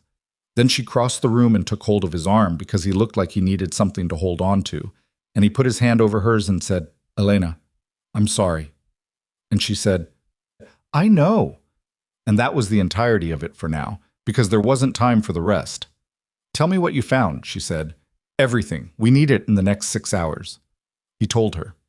It was worse than Marcus had indicated and better than she'd feared, in the specific sense that her father had been thorough. Before he'd gone to Marcus, before he'd made the mistake of trusting the wrong person, Thomas Marlowe had documented everything. Photographs of documents, scanned records, a handwritten timeline in a notebook he'd kept in a waterproof case taped to the underside of a dresser drawer in the room they'd held him in, which Danny had retrieved along with her father himself. The notebook contained the full record of the Aldrin Holdings transaction, the property manager, the date, and the names. 2 names: Vincent Vaselli and Marcus Hale. 11 years ago, Marcus had not been managing the aftermath of Vincent's decisions. He had been part of making them. She brought the notebook to Adrian. He read it standing up, which she had come to recognize as what he did when the information was too significant to receive sitting down. He read it twice. Then he set it on the desk and put both hands flat on either side of it and looked at it for a moment that lasted a long time. "He was there from the beginning," he said. "Yes." "He helped my father do this." "Yes." "And then he managed me for 12 years using the threat of this information to keep me controllable." His voice was completely flat in the way that meant it was carrying more than it was showing. "He's been my most trusted person, my entire adult life." "I know. How do I—" He stopped. She waited. "How do I walk into a room with him in 2 hours and act like I don't know this? The same way I walked into this house 4 weeks ago, knowing what I knew and choosing what to do about it," she said. "You decide what the goal is, and you hold on to that, and you let everything else be secondary." He looked at her. "What's the goal?" "You walk out of that meeting as the head of this organization, not a subordinate, not a figurehead. You." She met his eyes. "And Marcus doesn't walk out with anything he came in with." He held her gaze for a long moment. Then he straightened. "Get dressed," he said. "You're coming on." The warehouse was in a suburb that was mostly light industrial, the kind of area where buildings don't have visible signage, and the companies inside them don't have public profiles and trucks come and go at hours when most people aren't paying attention. They arrived in 2 cars, Adrian and Elena in the first. 2 men she now knew as Vince and Garrett, Adrian's security, the real version, not the one Marcus had been managing, in the second. Marcus was already inside. He looked at Elena when they came in, and his face did the thing that faces do when a plan encounters a variable it didn't account for. A rapid recalibration that he controlled in under a second, but she saw it. "I said alone," he said to Adrian. "You said a lot of things," Adrian said. The warehouse interior had been set up for a meeting with the particular staging of these things: a table, chairs, water, the absence of anything that looked like weapons, though there were certainly weapons somewhere in the vicinity of every person in the room. 3 men Elena didn't recognize sat on the other side of the table. One of them was older, with a face that had been handsome once and was now just powerful, the kind of face that belongs to a man who has made his share of irreversible decisions and has chosen to be at peace with them. She guessed Caruso. The other 2 had the posture of men whose job was to be present and attentive and not to speak unless spoken to. "Adrian," the older man said. He did not stand. "I wasn't expecting you personally." "That seems to have been a theme," Adrian said and sat down. Elena sat beside him. Marcus sat at the far end of the table, which placed him equidistant between both sides, a position that, she now understood, had been his operational stance for 3 years. The older man, Dominic Caruso, she confirmed when he introduced himself with the minimal courtesy of people who have already decided the outcome, looked at Elena with the frank assessment of a man who has learned to read threats and doesn't bother pretending otherwise. "Mrs. Vaselli," he said. "Mr. Caruso," she said. "You're more present than I anticipated." "I'm finding that's becoming a pattern." He almost smiled. She did not. "Let's discuss the proposal," Adrian said. What followed was 40 minutes of the most controlled performance she had witnessed. Adrian sat across from Dominic Caruso and discussed the terms Marcus had negotiated: the corridor session, the governance structure, the transition timeline. with the patient attention of a man reviewing a contract he intends to sign. He asked precise questions. He clarified terms. He demonstrated in the specific language of this world that he understood exactly what was being offered and what it would cost. Marcus watched from the end of the table with the expression of a man watching something he planned and is seeing executed correctly, which meant he did not see what Elena saw, the quiet way Adrian was gathering information, confirming details, locking Caruso and Marcus into statements that would matter later. At the 40-minute mark, Adrian said, "Before we finalize, there's something I want to share." He put a folder on the table and slid it toward Dominic Caruso. Caruso looked at it, opened it. The color of his face didn't change, which was itself informative, the kind of control that meant he had seen bad news before and was very practiced at receiving it. Inside the folder, a condensed version of everything. The Aldrin Holdings transactions, Marcus's name in Vincent's records, the CFO, the laundering through the foundation, and at the back, a single page Elena had prepared that morning, a clean, clear summary of the pass-through accounts, showing money flowing not just through the Voselli Foundation, but through Caruso-adjacent entity as well, one that Dominic Caruso would recognize immediately as belonging to a side of his organization that was not supposed to be connected to the Voselli situation. She watched him recognize it. "This is what Marcus has been building," Adrian said. His voice was quiet and even and carried without effort. "Not an alliance between our organizations, a structure in which he controls both sides of the table and both of us are operating within a framework he manages." He paused. "You asked me to cede the Eastern Corridor because Marcus told you it was the price of stability. What he didn't tell you is that the instability you've been responding to in my organization was manufactured by him. The Caruso pressure, the consortium concerns, the intelligence that's been feeding your network, all of it came from one source." Dominic Caruso looked at the folder. Then he looked at Marcus. Marcus had gone completely still. "Marcus," Dominic said. His voice had a texture in it that Elena would not have wanted directed at her. "This is fabricated," Marcus said. "These documents are sourced from your own financial management system and cross-referenced against records predating my involvement in this organization by 6 years, Elena said. She kept her voice level and factual. "I can walk you through every transaction chain in that folder if that's useful." Dominic Caruso looked at her for a long moment. "You compiled this." "I had help." "In how long?" 48 hours. Something shifted in his expression. Not warmth. This was not a man given to warmth, but the particular recalibration of someone updating their assessment of a variable. "Marcus," Dominic said again. Marcus stood. And in standing, he made the only decision left to him, which was to go forward rather than back. And what that looked like was, he reached under the table. Elena heard the sound before she processed it. A specific mechanical sound, brief, functional. And then two things happened simultaneously. Adrian was moving, and Garrett was through the door, and the two Caruso men on the other side of the table were moving too, and the room went from controlled tension to something entirely different in under 2 seconds. She did not move.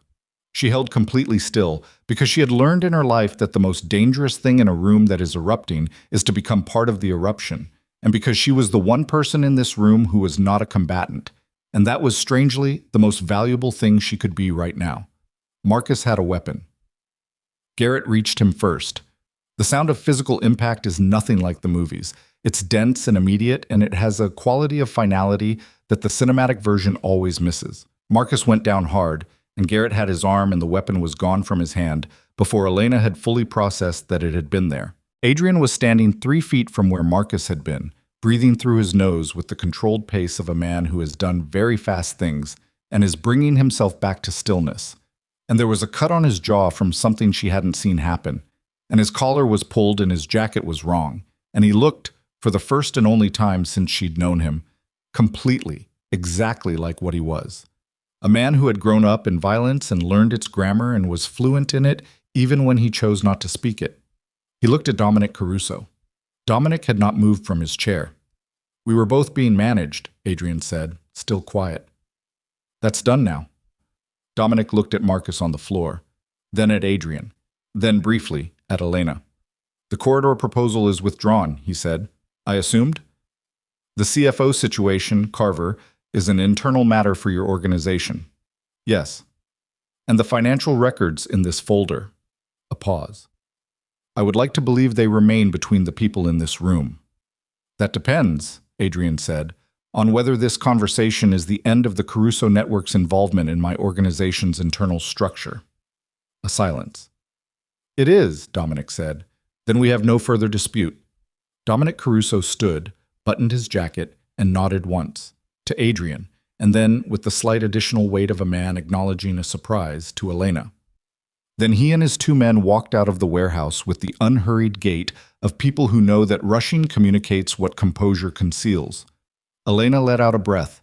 Marcus was on the floor with Garrett beside him, the specific stillness of someone who has reached the end of a road and knows it. He looked up at Adrian, and whatever was in his face had lost its management. For the first time in 12 years, she suspected, Marcus Hale looked exactly like what he was. A man who had built a very sophisticated structure around a version of himself he didn't want anyone to see, and had just watched it come down. What happens now?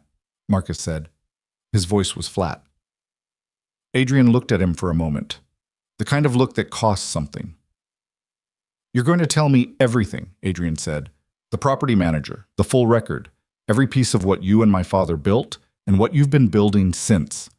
You're going to give it to me completely, with documentation, and you're going to do it tonight. He paused. And then we're going to discuss how that information gets managed going forward. You're not going to cheat. I haven't decided what I'm going to do, Adrian said. I'm telling you what happens in the next 12 hours. He turned and looked at Elena.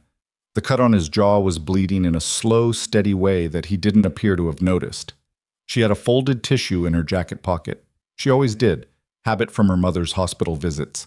And she stepped forward and pressed it against the cut without asking. And he went very still. The way he went still when something surprised him. She kept the pressure even and looked at the cut rather than at him. We need to go, she said. His hand came up and covered hers briefly, holding the tissue in place. Not a gesture she had been prepared for, and not one she was prepared to interpret in real time. Yeah, he said. His voice was different. Not the boardroom voice, not the quiet, dangerous voice, something underneath both of those. They walked out of the warehouse into the flat gray light of a Chicago afternoon that looked exactly as it had when they'd arrived, 2 hours and a lifetime ago. And the cold hit her face, and she was aware of her own heartbeat for the first time in hours, loud and fast and very present. In the car, with the warehouse behind them and the city beginning to reassemble on the horizon, she looked at her hands in her lap. The tissue was still in her fingers, darkened at the center. Her phone buzzed. Carla Neves. Well? She typed back, still standing. 3 seconds. Both of you?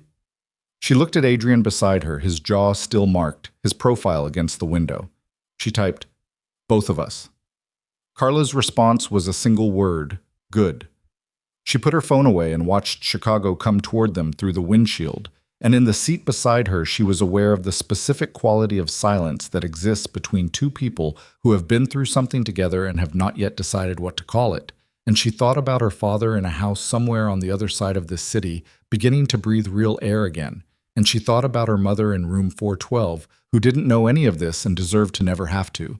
And she thought about the year she'd given herself as the perimeter of this arrangement and how the edges of it were no longer where she had drawn them. And then Adrian said, without looking at her, your father, he should see your mother. She turned to look at him. I'll arrange it, he said. Tomorrow, if you want.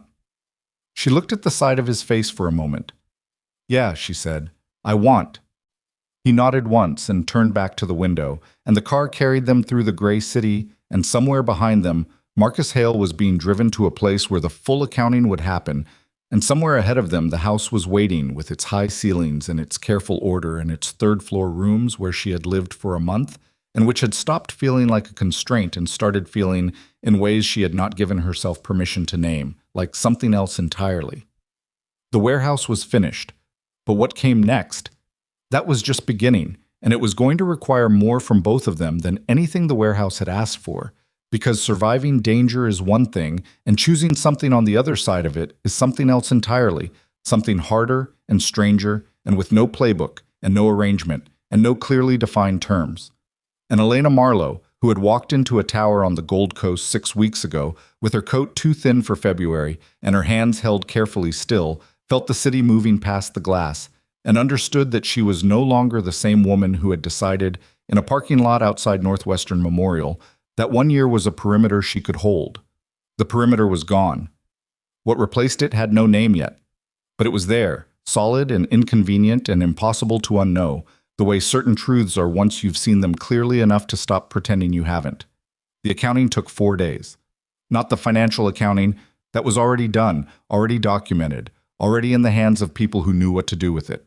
The accounting Elena meant was the other kind. The slow, unglamorous work of sitting across from someone who has done damage and cataloging the damage precisely enough that nothing gets missed and nothing gets minimized. And the record, when complete, is the actual record rather than the version that protects anyone. Marcus Hale sat in a room in Adrian's house for those 4 days with 2 men outside the door and a lawyer present, which Adrian had insisted on, not for Marcus's benefit, but because Adrian understood that anything extracted without proper procedure had limited use, and he was done, definitively done, with structures built on shortcuts. Elena was present for parts of it. Not all. The parts that concerned her family, she was there. The parts that concerned the organization's internal mechanics. She sat outside in the hall on a chair that was slightly too low and read grant applications on her laptop because the foundation work had not stopped simply because everything else had, and she was constitutionally unable to let things lapse simply because her personal circumstances were in upheaval. Her father was 3 rooms away, sleeping in a guest room on the 2nd floor. She checked on him each morning the way she had learned to check on her mother. Not intrusively, just present, a knock, a question, something to eat. He was quieter than she remembered him, which might have been 5 months of fluorescent light, or might have been the beginning of a man reckoning honestly with himself for the first time. She didn't know yet. She was holding that question at a careful distance until she had the bandwidth to approach it. On the 2nd day, Marcus disclosed the full record of the property manager. His name had been Gerald Foss. He had been 43 years old when Vincent Vaselli had him killed. He had a daughter who was currently 31 and living in Milwaukee, and who did not know that her father's death, ruled an accident by a coroner who had been persuaded to rule it so, had been a deliberate act connected to a real estate fraud that had never been prosecuted. Elena read that name in the transcript and then set her laptop down on the hall chair and pressed her thumb and forefinger against the bridge of her nose and stayed very still for a moment. Then she wrote the name down in her own handwriting in the back of her legal pad and underlined it twice. That evening, she found Adrian in the library. He was at his desk, which he used more now than when she'd first been in this house, more visibly, more openly, as though he'd stopped performing the distance from his own space that he'd been performing before. Gerald Foss had a daughter, she said. He looked up. He already knew. She could see it in his face. Milwaukee, he said. Yes. She sat down. She needs to know. Elena, she's been living with an explanation that isn't true for 11 years. She deserves the real one. He was quiet for a moment. That conversation will expose my father's involvement in a homicide. I know. It opens legal questions that I know what it opens, she said. I'm not telling you it's easy. I'm telling you it's necessary. She held his gaze. You said you were done building things on shortcuts. The silence in the library was the particular kind that exists when 2 people are both looking at the same thing clearly and one of them is still deciding whether to look away. I'll reach out to her attorney, he said finally, through mine, with full documentation, and a settlement offer. His jaw tightened. Yes. That comes from you personally, not from a foundation account, not from a shell entity. From you, with your name attached, with a clear statement of what happened. He looked at her for a long moment. You're asking me to expose myself to significant legal liability. I'm asking you to do the right thing, she said. You can do both. He held her gaze and she held his, and somewhere in those 4 seconds something passed between them that was neither argument nor agreement, but something older and more fundamental. The specific recognition between 2 people who have decided, without making a ceremony of it, that they are going to hold each other to a standard, and that the standard is going to be real. All right, he said. She nodded once and stood to go. Elena. His voice caught her at the door. After this is done, all of it. Marcus, Carver, the Foss situation, your father's case. After it's done. He paused, and she had never heard him pause quite like that. Not calculating, but genuinely uncertain. A man approaching the edge of something he hadn't rehearsed. "I'd like to talk about the arrangement." She turned and looked at him. "The year," he said. She looked at his face, and it was the most open she had seen it. Not vulnerable exactly. This was not a man who did vulnerable in any straightforward way, but honest, stripped of the management, just the actual thing. "So would I," she said. She left before either of them had to figure out what came next. On the third day, Richard Carver was arrested. Not by anyone connected to the Voselli organization, by an actual federal task force that had been building a case for 2 years, and to which Carla Neves had been, it turned out, a confidential consultant. The documents Elena and Adrian had compiled went through proper channels via a lawyer. Adrian retained who had spent 20 years handling exactly this kind of complicated disclosure, and the task force absorbed them into a case that was already substantially built and needed, as the lead investigator later told Elena's attorney, the internal financial structure to anchor it. Carver's arrest was on a Tuesday morning. Elena found out from Danny, who sent her a text that said simply, "It's done," followed by an emoji she had never seen Danny use before, which was a very small, very undramatic thumbs up that for some reason made her eyes sting slightly. She was in her mother's hospital room when she got it. Diane Marlowe had been moved to a better room 3 weeks ago. Not the best room, not a suite, but a room with a window that faced a courtyard rather than a parking structure, which Diane said made it easier to tell what time of day it was, and which Elena understood mattered more to a person in a hospital bed than people who weren't in hospital beds tended to realize. Her treatment response had been, in the carefully calibrated language of her oncology team, encouraging. Not cured, not resolved. But the trajectory had shifted, and shifted mattered. Thomas Marlowe was in the chair by the window when Elena arrived that morning. He had been coming every day for 2 weeks, which had required several conversations between Elena and her mother that were not simple, and which she had been present for exactly as much as her mother wanted, and not one moment more. Thomas and Diane had the particular dynamic of two people who have known each other long enough to have exhausted both their grievances and their illusions, and arrived at something flatter and more durable. Not forgiveness exactly, not yet, but the recognition that they were too old and too tired to spend whatever time remained at war. Her father looked at her when she came in. She showed him the text from Danny. He read it, and his face did something complicated.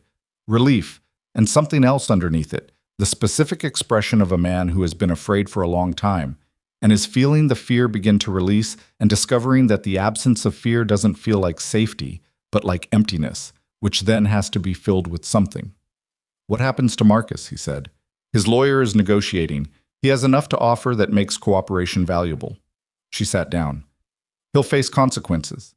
Not everything I would choose, but real ones." Her father nodded, looked at the window. "I should have gone to Adrian directly," he said. "When I found the Aldrin record, I went to Marcus because he was always the one who managed things. I trusted the wrong architecture." "Yes," she said. She didn't soften it. He looked at her. "You're not going to let me off easily." "No." "Good." He looked at his hands. "You never did." Her mother, from the bed, said without opening her eyes, "She gets it from me." Elena looked at her mother, and something in her chest released a fraction. Small, careful, the incremental way that things held tight for a very long time began to loosen. "Obviously," she said. "Man." The day the year ended was a Thursday in March, gray and cold, with the specific stubbornness of a Chicago winter that refuses to acknowledge the calendar. Elena knew the date. She had known it since the Tuesday in February when she'd stood in a judge's chambers and signed documents she hadn't expected to be signing. She had been tracking it the way you track things that are simultaneously approaching and unclear, aware of it, not fixated on it, leaving it peripheral enough to function in the meantime. Adrian knew the date too. She was certain of that. He didn't mention it. She was in the library in the morning when he came in. His knock, 2 raps, which she'd taught him without meaning to, the same way he'd established his specific silences, and she'd mapped them without noticing.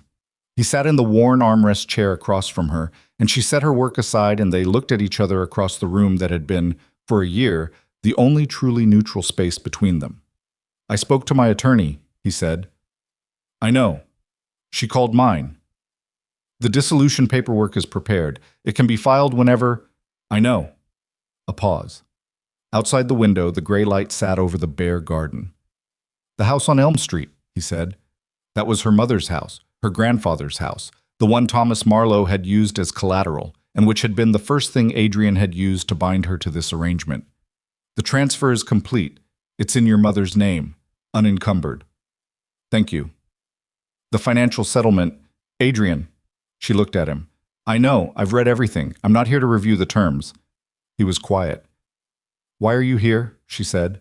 He looked at her with the expression she had spent a year cataloging and still found new things in, the expression that existed below the competence and the control and the quiet, dangerous voice, the expression that was just him, stripped of every layer that the world had required him to build. Because I have something to say, he said, and I've been trying to find the right way to say it for 2 months, and there isn't one.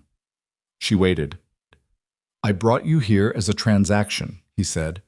I thought of you as a solution to a problem.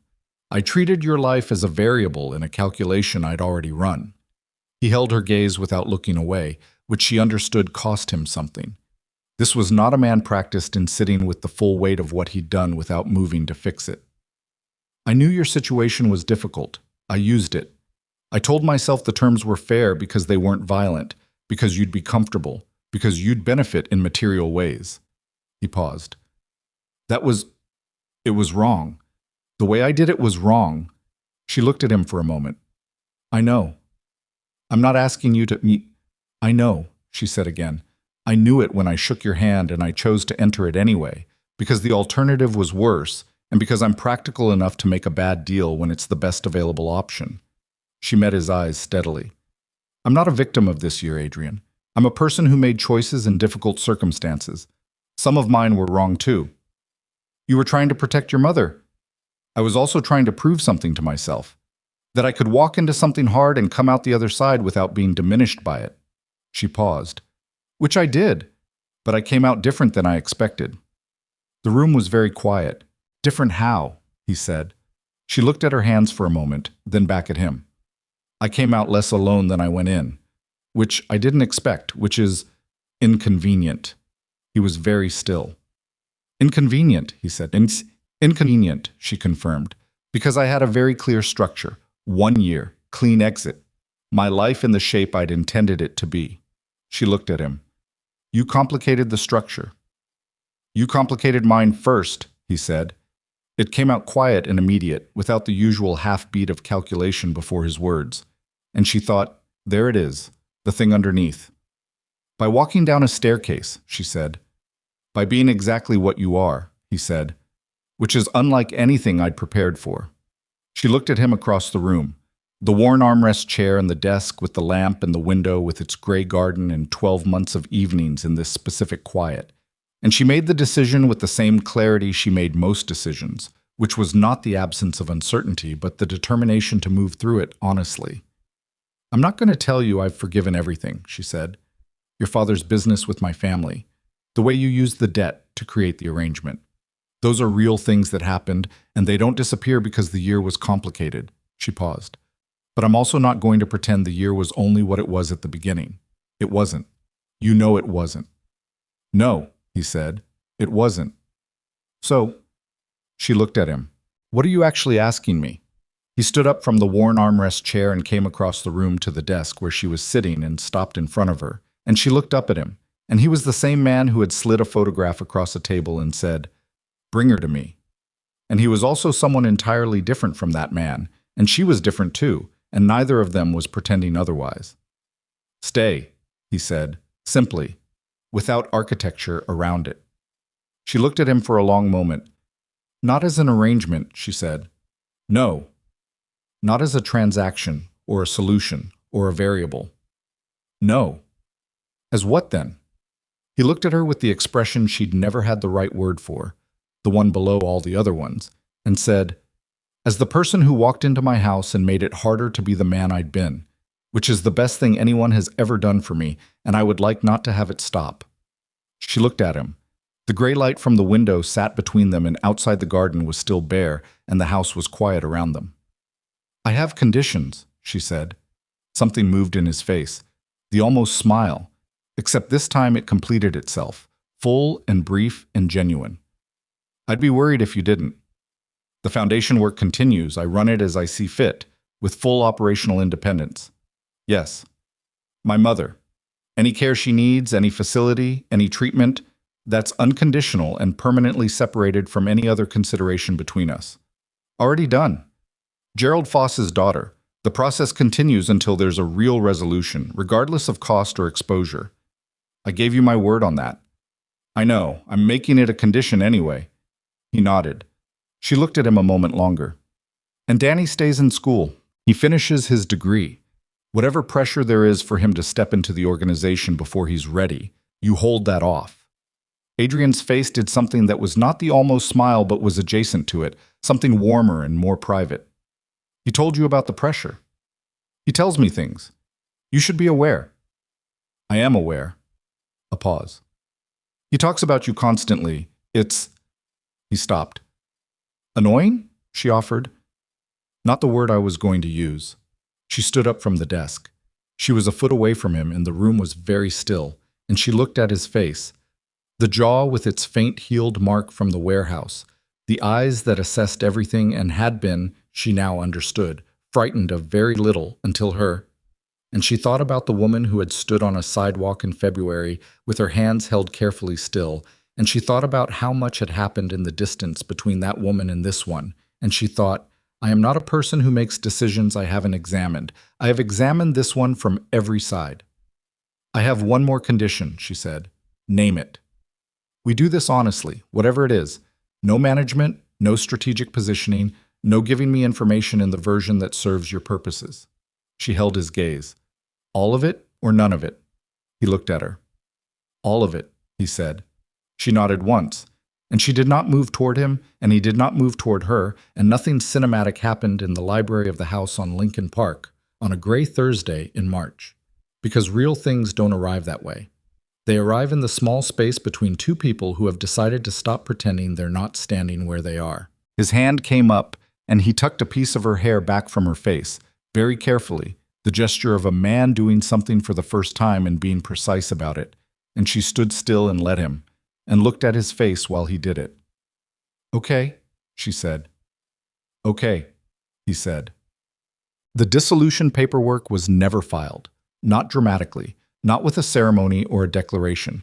It simply sat in the attorney's office, and the days passed, and neither of them called to initiate it, and after a certain number of weeks the attorney sent a brief note asking whether they wished to proceed, and Adrian's response was 2 words that his assistant relayed to the attorney, and the paperwork was quietly archived. Elena found this out from her own attorney, who mentioned it with the careful neutrality of a professional who has learned not to editorialize about her client's choices. Is that all right with you? Her attorney asked. Yes, Elena said. That's all right with me. Spring came to Chicago in the reluctant, incremental way it always does. A degree warmer, then a cold snap, then 2 degrees warmer, then rain that can't decide if it wants to be sleet. Until one morning, you look out a window and the thing in the garden that was bare is no longer bare. Elena was in the garden when she noticed it. The first green on the thing she'd been looking at since February, small and definitive. The color of something that has been waiting and has decided the waiting is done. She was on her phone. A call with the housing advocacy organization on the South Side, which the foundation had now formally partnered with, which had led to a pilot program that Elena had written the proposal for herself, and which was, by the preliminary metrics, doing what it was supposed to do. She finished the call and stood in the garden in the April air and looked at the new green and then at the house with its high windows and its careful architecture. And she thought about a woman standing on a sidewalk in February with her coat too thin. The door from the kitchen opened behind her. Adrian came out with 2 cups of coffee, which he did some mornings now. Not all mornings, not his routine, just on the mornings when he was moving through the kitchen at the same time she was, and it was a simple thing that didn't need to be decided about. He handed her one and stood beside her and looked at the garden. The roses will come back, he said. I know. Danny wants to put vegetables in this year. He asked me last week. She looked at him. What did you say? I said it was your garden. She looked at the bare beds and the new green on the edges. Tell him yes, she said. Tell him to pick what he wants. He nodded. They stood in the garden with their coffee in the April morning, and the city was audible beyond the fence in the particular way Chicago is always audible, dense and layered and entirely itself. Not beautiful in the postcard sense, but in the way of something that has survived too much to be anything other than real. Your mother's imaging results, he said. I know. I talked to her doctor this morning. She held the cup with both hands. The margins are clear. He was quiet for a moment, then, good. It was a single word, and it had the full weight of everything it was carrying, and she felt it land in her chest with a precision that left no room to misinterpret. Yeah, she said.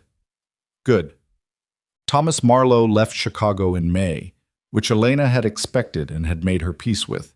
He was not a man built for stillness or for the specific gravity of being in a place where his history was visible in every room. He was going to stay with a cousin in Phoenix, which was generic enough and warm enough and far enough to give him the blank space he needed to figure out what the remaining portion of his life was actually for. He came to say goodbye on a Sunday morning, and they stood in the front hall, the same hall where she had watched a man with a gun press against Danny's temple, the same hall where Marcus Hale had walked in with a key and said words that cost him everything. And her father held her for a long time in the way of a man who has been given something back that he knows he doesn't entirely deserve. She let him hold on.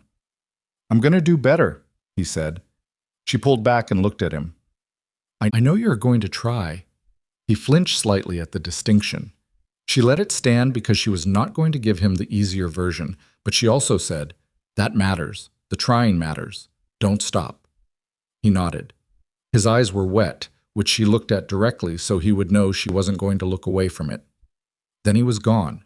Down the front steps, into a car, into the city, into whatever came next. She stood in the doorway for a moment after the car disappeared and breathed the May air, which smelled of exhaust and cut grass in the lake 2 miles east, and then she came back inside and closed the door. Adrian was at the top of the stairs. He'd been there since her father arrived, visible enough to be present and far enough back to give her space, which was a calibration she had come to understand was specific to him. He was not a man who performed distance easily, but he had learned when she needed it and had stopped having to be asked. She looked up at him. Okay? He said. Yeah, she said. Okay? He came down the stairs and stopped 1 step above her so they were level, eye to eye, which was where most of the real conversations had happened, she realized, in the spaces where the architecture happened to equalize them. And he looked at her face with the look that had no management in it. What do you need? He said. She thought about it honestly. Coffee, she said, and an hour in the library, and then I want to go see my mother. I'll drive you, he said. You don't have to. I know, he said. She looked at him. He was standing 1 step above her in the front hall of a house that had been built by a man who had done serious harm and had then been managed by a man who had done serious harm in a different way and was now, slowly, with real cost and real work and no guarantees, being made into something that neither of those men had intended and which was better than what either of them had built. Not perfect, not clean, not the absence of everything that had happened before, but real and chosen. And moving forward on terms that both of them had set together, with their eyes open, knowing exactly what they were holding and deciding to hold it anyway. Okay, she said. She went to the kitchen to make the coffee herself, the way she always did, because some things you do yourself, not because no one else can do them, but because the doing of them is the thing, the small ordinary ritual that says, I am here, in this day, in this life, by choice. The kitchen was warm. The garden was visible through the glass door, green now in the real way of a season that had finally committed to itself. She heard Adrian on his phone somewhere in the house, his voice low and specific, the particular register he used for business that she had learned to hear as a kind of constant, the noise of a man running something that was, day by day and decision by decision, being run differently than it had been. She poured the water. She waited for it. Outside, the garden held its new color against the gray fence, ordinary and stubborn and entirely unremarkable except for the fact that a month ago it had been nothing and now it was this, small and green and alive, having survived the particular Chicago winter that had felt like it would never end. She looked at it while she waited, holding her cup, breathing in the steam that rose and disappeared into the warm kitchen air. The water was ready. She poured it and the smell filled the room, and she thought, this is what after looks like. Not triumphant, not resolved in the way stories get resolved when the telling of them compresses everything into meaning. Just this, a morning, a kitchen, a garden, a house that is being remade by the people who live in it into something truer than what it was. You don't get to choose the inheritance you're born into. You don't get to choose the debts other people make in your name or the damage that arrives from directions you weren't watching. You don't get to choose who you are before life has had the chance to show you. But you get to choose this, what you build from what remains, and whether you build it honestly, and who you let stand beside you while you do. Elena Marlowe, who was also, on paper and by choice, and by something that had no document at all, carried 2 cups of coffee out of the kitchen and into the life she had made from the wreckage of the one she hadn't chosen, and the morning continued around her, ordinary and irreplaceable and entirely, precisely hers.